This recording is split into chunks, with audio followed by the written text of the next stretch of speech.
இப்போ இருக்கிற பல பேருக்கு ஆலமரம், அரச மரமே வித்தியாசம் தெரியாம இருக்கு. இதுக்கு இடையில நான் இப்போ கல்லால மரம் அப்படின்னு ஒரு மரத்த உங்களுக்கு விளக்கி சொல்லப் போறேன். நீங்க பார்த்துட்டு இருக்கிறது கல் ஆலமரம். விழுதுகள்லாம் தொட்டு காமிக்கிறேன் இல்லைங்களா? விழுதுகள் இருந்தாலே பொதுவா ஆலமரம்னு நெனச்சுப்பீங்க. ஆனா இது ஆலமரம் கிடையாது. இந்த மரத்தோட பேரு கல் ஆலமரம். இதோட இலைகள் பார்த்தீங்கன்னா, வித்தியாசமா இருக்கும். அந்த இலைகளோட நரம்பு அமைப்பு மட்டும் பார்த்தீங்கன்னா, அரச மரத்தோட இலை அமைப்பு மாரி தெரியும். ஆனா அரச மரத்தோட வடிவத்தில இது இருக்காது. இது வேற ஒரு வடிவத்தில இருக்கும். கல் ஆலமரம் பல பேருக்கு தெரிஞ்சிருக்க வாய்ப்பில்ல. இந்த வீடியோ மூலமா நீங்கலாம் தெரிஞ்சுக்க போறீங்க. இதுதான் கல் ஆலமரம். இதனோட இலைகள்லாம் பாருங்க. கொஞ்சம் வித்தியாசமா தெரியும். கல் ஆலமரம் வந்து பார்த்தீங்கன்னா, கடவுளுக்கு உகந்த மரம், சிவபெருமானுக்கு உகந்த மரம் அப்படின்னா புராணங்கள்ல சொல்லுவாங்க.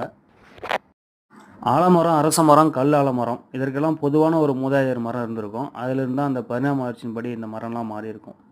முதல்ல காமிச்சது அரசங்கன்றோட இலை. இப்ப காமிக்கிறது கல்லால மரத்தோட இலை. இதுதான் அந்த கல் ஆலமரம்.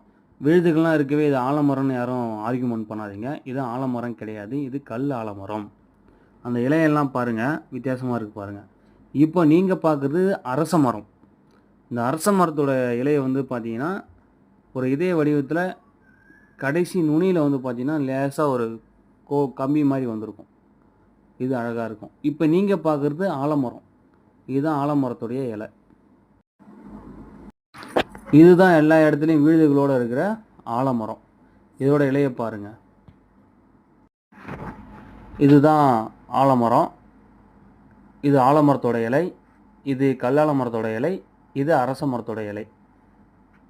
இதுதான் 3 மரத்துக்குமான வித்தியாசம். இந்த வீடியோ பிடிச்சிருந்தா லைக் பண்ணுங்க. மத்தவங்களுக்கு ஷேர் பண்ணுங்க.